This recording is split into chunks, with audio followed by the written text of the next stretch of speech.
obedience this morning to what you will have to say and how we are to live. We love you. And everybody said, Amen.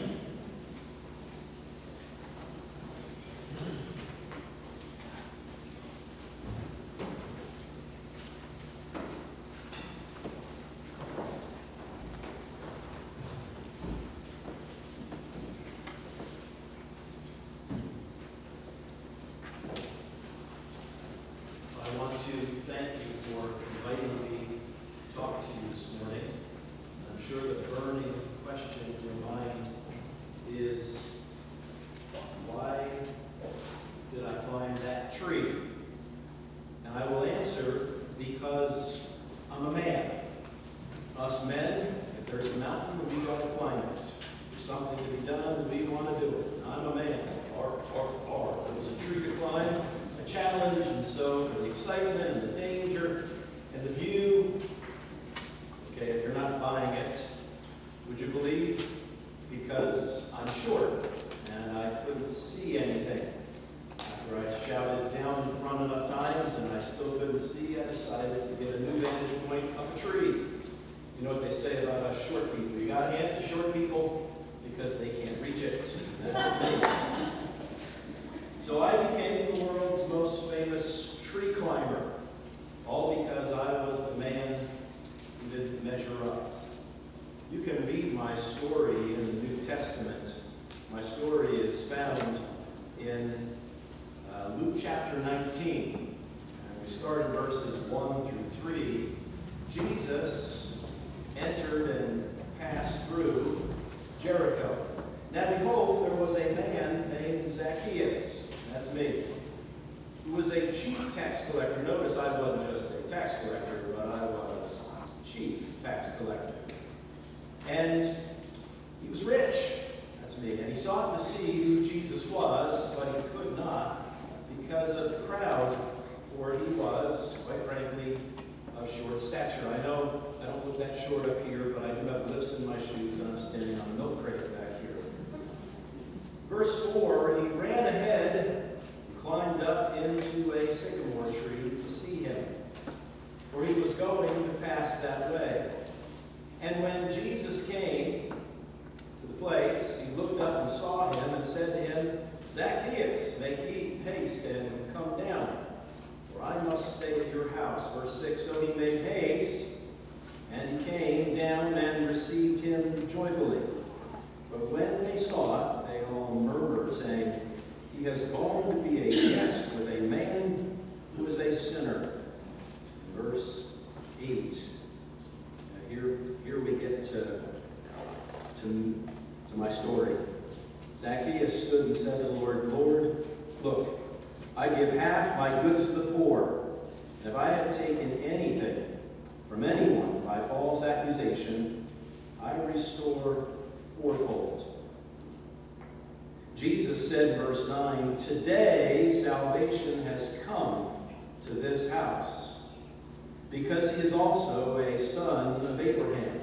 For the Son of Man has come to seek and to save that which was lost. So you ask me why I was up that tree. And I will tell you, that's easy. I was up there to get a look at this Jesus fellow. Why?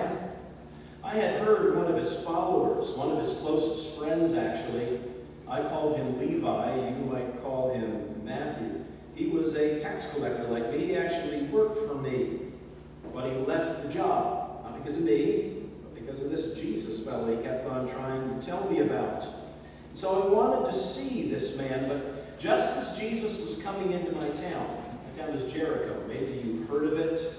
In the Old Testament, Joshua surrounded it. The walls came tumbling down. Well, we rebuilt the walls, and Jesus came. But on the way into town, this was the last week of Jesus' life, I came to find out later, he was walking into town, Luke 18, and this rich man came up to him and asked him what he had to do to inherit the kingdom of heaven. And he told him to sell everything that he had and give it to the poor. That didn't sound so good to me. But then Jesus said something that really stung. He said, how hard it is for those who have riches to enter the kingdom of God. That was me. He actually said it's easier for a camel to go through the needle's eye than for a rich man to enter the kingdom of God. Now he had helped Levi, Matthew, who was despised. Could he also help me? He couldn't help that ruler, evidently, because that rich young ruler walked away. So was there anything that this man could do to help me? When he did get into town, he met another man who was the opposite of the rich young ruler. His name was Bartimaeus. I knew him. I passed by him all the time. He was blind. And Jesus stopped and talked to him, which I never had done. And then he healed him. So now I knew he couldn't help the rich young ruler, but he helped Bartimaeus. And if he could help Bartimaeus, maybe he could help me. I was rich, but I was the loneliest guy in town. I'll explain in a little bit. But Jesus was on the road to Jerusalem, and Jericho's kind of on his way. So he was coming near to Jericho, and he passed through Jericho, my town. He's almost there. We're only a few miles east of the holy city. Our historic town was the place where he is on his way to his famous Sunday parade when he enters into Jerusalem. But I'm there because that's where I live, and I am an outcast, a pariah. I'm despised and lonely because I am not just a tax collector, but the chief tax collector. Now, today, an IRS agent for you is just a bureaucratic nuisance. But I guess we don't shun them, right? In my day, it wasn't just like a neutral IRS agent. I was a horrible traitor. I was collecting money from my fellow Jews to give to Rome. You see, I was an entrepreneur who had to buy my office, and what I would do was I would be paying all of the taxes for the whole city of Jericho, and then the only way I made money was to go out and try and squeeze money out of everybody in town to make more than I paid, to make a profit. So it was up to me to try and squeeze every penny out of every person I could. It was a system that was just set up for abuse, and obviously you can tell from the way the city treated me that I did abuse the situation. I was not only chief tax collector, but Luke tells you that I was rich. I had a very lucrative position in a very big city, in Jericho. And I got my money, every penny of it, by gouging my countrymen. Many patriotic Jews would try to hide their income from me. You would never do that from your government. They tried to outsmart the tax man. They tried to pay as little as possible. But I did my job well, maybe too well. They assumed I was dishonest, and even though I wasn't that dishonest, they still hated me because I was complicit with Rome. Anyway, I wanted to get a look at this Jesus fellow because of my former worker, Levi, had told me so much about him. I knew several people that were following Jesus, and some of them came back and told me about the dinner that Levi, Matthew, threw at his home when he left the business and went to work for Jesus. They came back to me and told me that Matthew was a new man. And I wondered if he made a change in Levi, could he make a change in me? I knew Bartimaeus. If he could change him, he could open his eyes. Maybe he could open my eyes. I wasn't blind like Bartimaeus, but I was blind to see Jesus. I couldn't see him because of the crowd. I sought to see who Jesus was because of who he was and what he did to others. But I was as blind as Bartimaeus when it came to seeing Jesus, because the people came between me and Jesus. Has this ever happened to you? Has a person ever come between you and Jesus? Sometimes we can't see Jesus because of his so-called followers, but I want to tell you, if someone keeps you from seeing Jesus, don't use that as an excuse, because if they are between you and Jesus, they're probably closer to Jesus than you are. They may not be perfect, but don't let people get in the way. And again, the reason I couldn't see over their heads was because I was of short stature. Maybe you sang about me in Sunday school. I'm not a wee little man. Okay, I'm a little bit short, but I'm not a wee little man. I like to say vertically challenged. But I want you to know it's been a disadvantage all my life. I got picked on in school. Maybe that's why I became a tax collector. You know how children pick on anyone different. Well, I was always the shortest one in every class. It was kind of a handicap as a child, and now it was a handicap for me as an adult. I have two strikes against me. They hate me because I'm rich. They resent me. They hate me because I'm a tax collector, complicit with Rome. And now it's a handicap because I can't see Jesus. But I said you got to hand it to short people. But you got to hand it to me. I did not give up. I was persistent. I ran ahead. Now, you need to know that in my day, I don't know if it's the same today, but in my day, it was a shameful thing for a man to be seen running. Men were too dignified to have to run for anything. If you wanted to get there sooner, you left earlier. We never ran for anything, which kind of makes the prodigal son story, I call it the prodigal father story that Jesus told, so fascinating. The father, no dignity at all, ran out to meet his sinful son. That's a great gesture of humility. Maybe mine was a gesture of humility too. It does say in the Old and New Testament, God gives grace to the humble. Well, when I got up ahead, there was still no place to see Jesus, so I used my ingenuity. I came upon a sycamore tree. For you, that would be an evergreen tree. It had some low-hanging branches, so it was easy even for me to start climbing without taking a second thought. This rich businessman climbed the tree like a little child. I didn't care if anyone could see up my skirt. I didn't care if they made fun of me. It was an act of determination and, give me some credit, ingenuity. It was an act of childlike enthusiasm, curiosity. And I think it was an act of humility. I was a man unhappy with who I was, rich yet empty. I had it all, but I had no one. I wanted to do better. I wanted to be better, but I couldn't untangle myself from my life. So that's why I climbed that tree. I wanted to be as free as Levi, Bartimaeus. So that's why I was up that tree. The richest man in town still didn't measure up. You know, today I guess you say I had some issues. Yeah, I sure did. But Jesus was passing through my town. I know all of us can be somewhat insecure, but it's probably especially epidemic for us men. Us men are always worried about what people think about us. It's not just short men who have the Napoleonic complex. Big bullies do. Loud braggarts. You can bet the one who's the biggest bully is the most insecure on the playground. You see, I was insecure because I didn't measure up physically.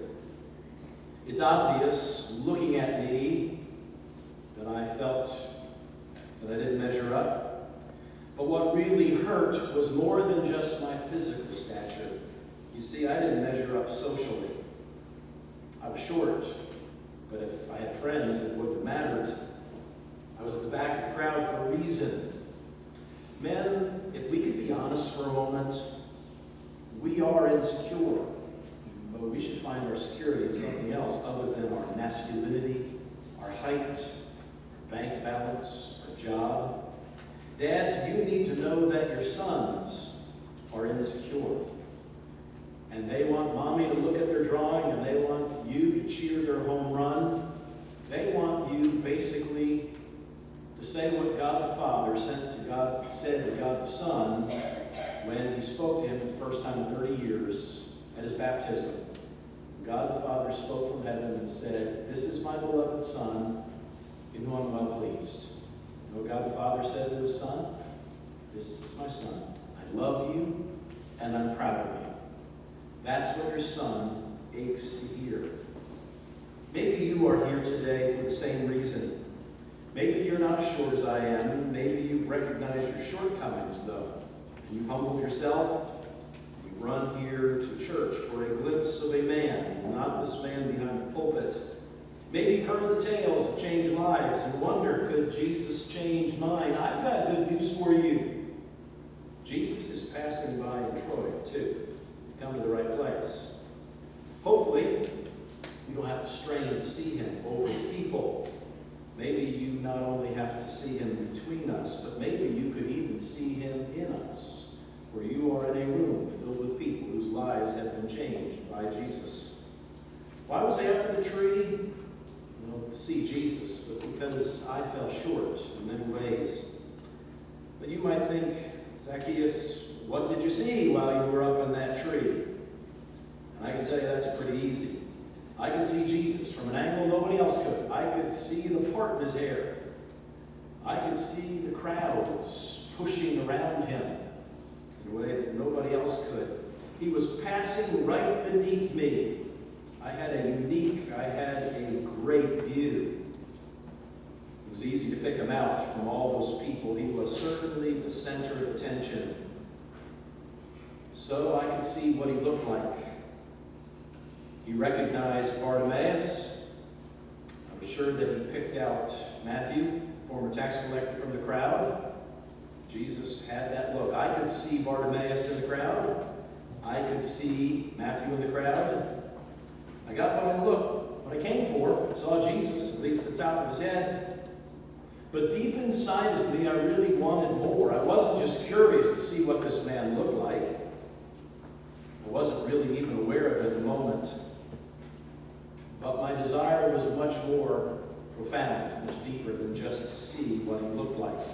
You see, he's not as outside anymore than I am, my short outside. But I really came because I wanted, not to see Jesus, but if I'm honest, because I wanted Jesus to see me. You know, that's exactly what happened. Jesus didn't just notice the strange sight of a mostly grown man up in a tree. Well, look at that. That's not something you see every day. No, it was almost as if Jesus knew I was up there, and he came into town looking for the man who was up in a tree. He looked up, no one pointed me out, and he didn't point and make fun. My heart stopped. I was afraid the crowd would start laughing. Jesus looked up, and you know what happens when someone looks up? You got to look up too. Other people looked up, and I was afraid that now it would start. Every last ounce of my pride was gone, waiting for that familiar, humiliating ridicule, just like back in school. But Jesus didn't mock and didn't laugh before they had a chance to. He spoke to me. He said, Zacchaeus, make haste and come down. You know the first word out of his mouth was my name? That blew me away. I'd never met the man before. As far as I know, he had no idea who I was. He didn't say, hey, you. He said, Zacchaeus. Now, there's really only a couple of options. Jesus did some research. Maybe he had a picture of me from Matthew. Or maybe, you know that we didn't meet before, because I can tell you that. The only other option is Jesus knows everything. He's omniscient. Based upon the stories that I've heard thus far, it's tough to tell. Sometimes Jesus asks questions. He asked one lady, who touched me? As if he needed information. He asked his disciples, according to Matthew's friends, who do men say that I am? As if he didn't know. He even denied knowing the time of his return. But there were other times where Jesus showed a profound, what you call omniscience. He saw a man, Nathaniel, and he said, here's a man in whom was no guile. He talked to the woman at the well, and he told her entire life. He knew what people were thinking when he did his first miracle. He turned the water into wine. So I think that's what happened. I don't think Jesus did any research. He knew who I was. He not only knew my name, and that was startling enough, but Jesus does something even more amazing. He said, make haste and come down, for today I must stay at your house. He asked to come to my house.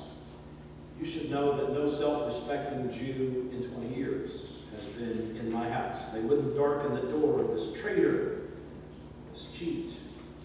But Jesus seemed to never be concerned with what the self-respecting people said, what they would do or say or think. He wasn't concerned about offending the holier-than-thou. He seemed to be more concerned with reaching the down and out, the least of these. So I can tell you that I was filled with surprise and joy that not only did he know my name, but he accepted me. He shocked me. I'm sure he shocked everybody else. Jesus went where the rejected were, me. Then he went further and he accepted me. Of all the people in town, all these people who loved him and followed him, he went to the richest home in town, but the most despised man, the most lonely man in town's house. So I didn't stop to think it over. There was no hesitation. I could have, I guess, in retrospect, said, what if he asked me to leave my business like he did with Matthew?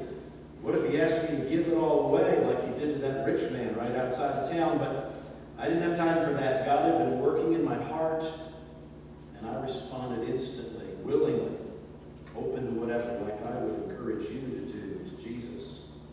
You know, they talk about they. I don't know who the infamous they are. You know what they say. I don't know about you. I've never met them. Have you? I think we're all a bunch of me's and I's. I don't know who they are, but I don't care what they say anymore. I don't care what he or she thinks. I care what he thinks. So, yeah, they murmured. When they saw it, they all murmured. You know, what else are they going to do? People complain, people murmur. If you live your life on the basis of what they say, you'll never do anything, at least anything of any importance. You know what they said? He's gone to be a guest with a man who was a sinner. I could have said sarcastically, sinner? Yeah. And what are you? Yeah, we're all sinners, aren't we? Yeah, but they would have been right. I would have been missing the point. Because they were rightly concerned about the issue of evil associations. We're all sinners, but we're not all at the same level. We're kind of more respectable sinners in here on Sunday morning, right? We go down to the crack house and find people who are much worse than us. And should we fraternize with gangsters and addicts and prostitutes? Wouldn't we be tempted to become just like them? Wouldn't we lose our reputation, our testimony? I really suppose that maybe we're supposed to do what Jesus does and go where they are. I don't know. Accept them. Appreciate their problems. All I can say is that's what Jesus did for me. What did I do? What did I see from up in that tree? I saw a man who measures up. Jesus measures up in every way. I saw a man who measures up, who saw me. When we are little, I've never been a girl, I can't tell you, but I'll tell you, when you're a boy, the one thing you want is mommy to look at your drawing, mommy to look at the new trick you can do, daddy to come to your game, come to your concert, come to my graduation, come to my play. I want someone to see and to notice, and that was so hard for me. But Jesus saw me, and that's what I've been aching for all my life. I also saw a man who measures up, who knew me. You know, children don't want to just be seen. They don't want to be seen and not heard, obviously. We were made not just to be seen, that's why we have physical bodies. We were made to know and to be known. God made us so that we could know him and so that he could know us. There is a myth in your day about the Marlboro man who doesn't need anybody or anything. Guys, if you're honest, you'll admit that none of us are the Marlboro man. We need somebody. We need each other. And the sooner we grow up and admit it, the better off we will be. So men, take it from me. You need a care group, a men's group. You need to be with some men who love Jesus. Don't kid yourself. None of us are an island. Men, we need, and Dad, your sons need also someone who will accept you. And I saw a man who measures up, who not only knew me, he knew my worst sins, but he accepted me anyway. I know you have an epidemic today of lonely men looking for male acceptance in an unnatural way. Maybe because many of them didn't get it in a natural way from an absentee dad or a neglectful dad. Men, we need to love our sons because every son is longing for the acceptance of a man.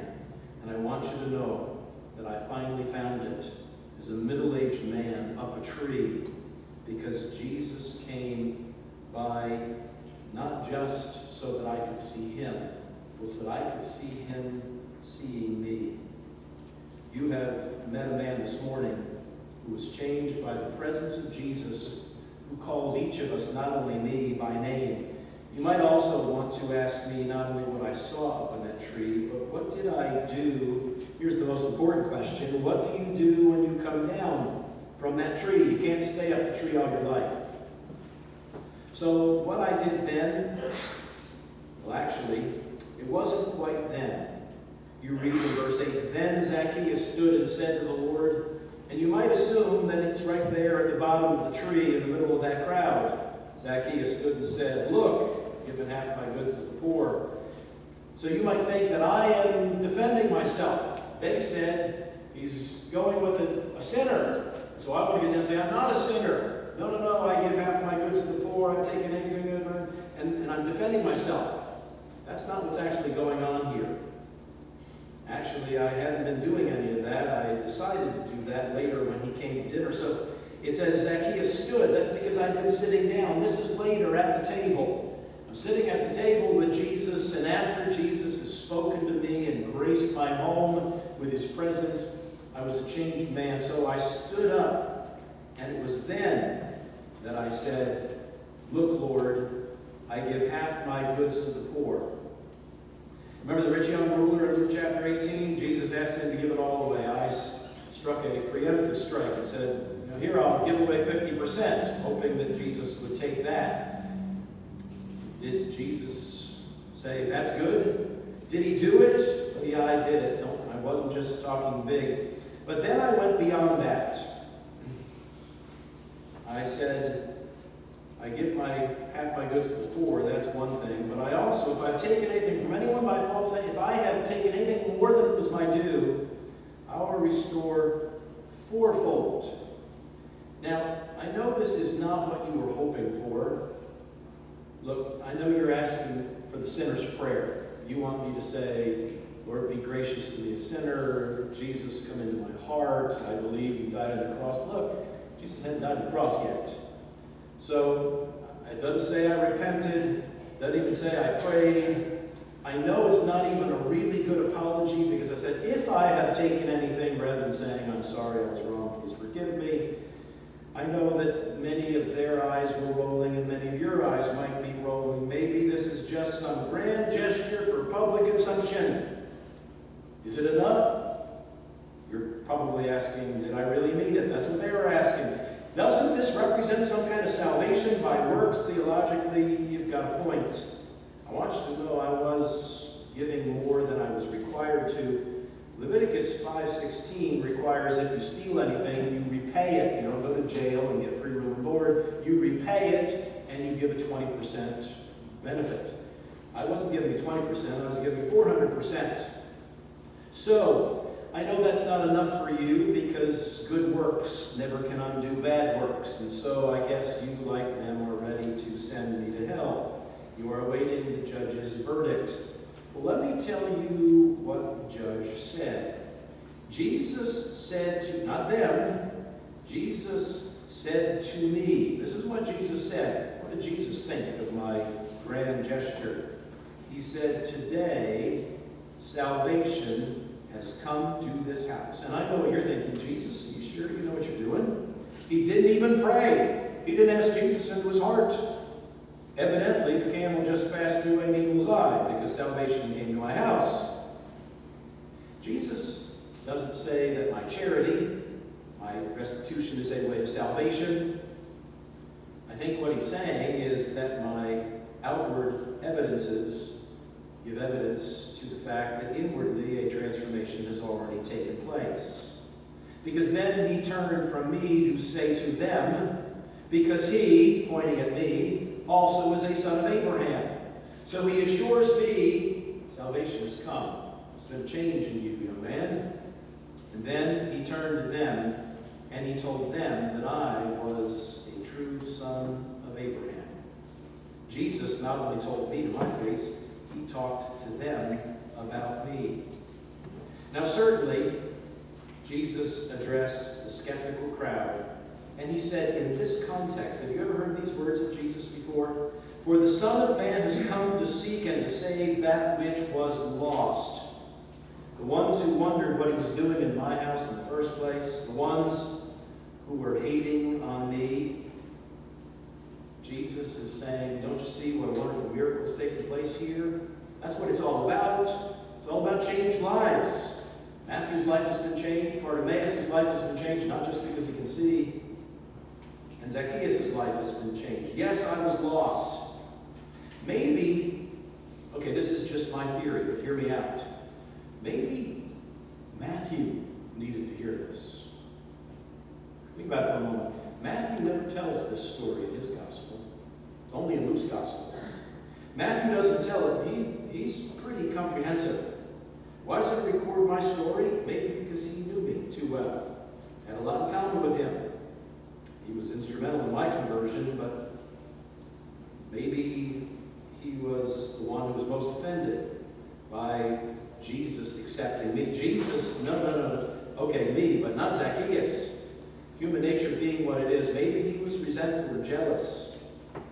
Maybe like most of us, he despised the one who reminded him most of himself. He might have thought, Jesus, this guy's really bad. Jesus, you don't know him. He could never change. You just said the rich can't be saved. He's much richer than I was.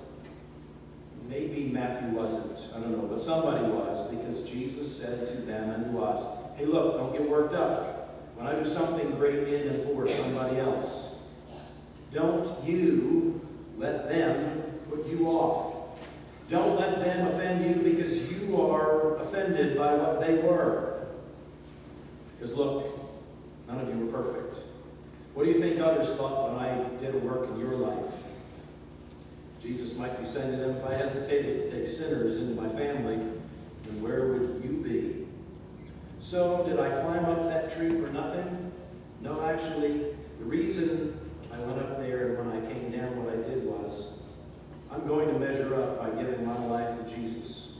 All of us, especially as men, ache to give our lives to something bigger than ourselves. Men are the biggest rowdies at the games. They're the biggest fans, fanatics, because we long to get wrapped up into something bigger than ourselves. Dads, your sons will long to give themselves something big. And if you don't give them something big enough, they'll go after something smaller. And so, men, I encourage you, like I did, give your life to someone who climbed a tree for you. Jesus climbed that tree for you and for your family and for the world. Yeah, you say you're going to give your life to Jesus, but what are you going to do about it? Well, all of us, especially men, want to be and want to appear as doers. So I'm going to measure up by doing something big and bold. I stuck my foot out. I opened up my mouth and told everyone what I was going to do, and now I've got to do it because I committed to it. You know, I think the modern day church, the little I know about it, fails to reach more men, not because they ask too much, but because they ask too little. Just come to church on Sundays, dress up maybe a little bit, put a little tip to the Lord in the offering plate, and do whatever you want the rest of the week. That's not what men are looking for. Men are looking for a challenge. Men, we love a challenge. I think we need to ask more of our men. Give your sons a challenge. So I encourage you, especially men, do something big. If you are a dad, be a dad. Too many men I know are a Goliath at work and a Zacchaeus at home. Are you a Goliath in body, but a Zacchaeus in heart? Are you a Goliath in reputation, a Zacchaeus in actual character? Goliath was a man, but from now on I'm going to be a man. Yes, I'm short. Yes, I need a milk carton to stand on so I can see over the pulpit. Yes, I was a wee little man, too small to see Jesus. But here's the good news. Not too small for Jesus to see me. And if he can see me, he can certainly see you. If he can accept me, he can certainly accept you. And if he's worthy of my life, he's certainly worthy of yours. And so I choose to measure up today. How about you? You know, they wrote a #1 song about me. Maybe we ought to sing it together. I didn't write it. I would have written a little bit different. But let's sing about me. Zacchaeus was a wee little man. A wee little man was he. He climbed up in a sycamore tree for the Savior he wanted to see. And when the Savior passed that way, he looked up in the tree. And he said, Zacchaeus, you come down here, for I'm going to your house today. For I'm going to your house today. Did you know there's a second verse to that? Maybe you didn't sing it in Sunday school. But it goes like this. Zacchaeus came down from that tree, said, a better man I'll be. I'll give my money to the poor. What a better man I'll be. What a better man I'll be. Hey, look, it's not about being a better man. You do the best you can. That won't get you to heaven. I know that. Give your heart to Jesus, and then give your life to Jesus. One day, one decision at a time. When we stand to sing together, I'm going to let the pastor pray with you down there. If you'd like to meet the pastor down in front, you don't want to pray with Zacchaeus. But if you'd like to, I'd like for you to pray. Let's pray first. Lord, thank you for the story of Zacchaeus, which gives us hope. There's hope for each one of us. Lord, if there's one here who's never trusted in Christ as their Savior, I pray that they would trust in their good works, in a dramatic turnaround morally. I pray that they would trust in Jesus' death on the cross for their sins. Lord, for those of us who are your children, who've turned our hearts over to Jesus, I pray that we would turn our lives over to Jesus one day at a time.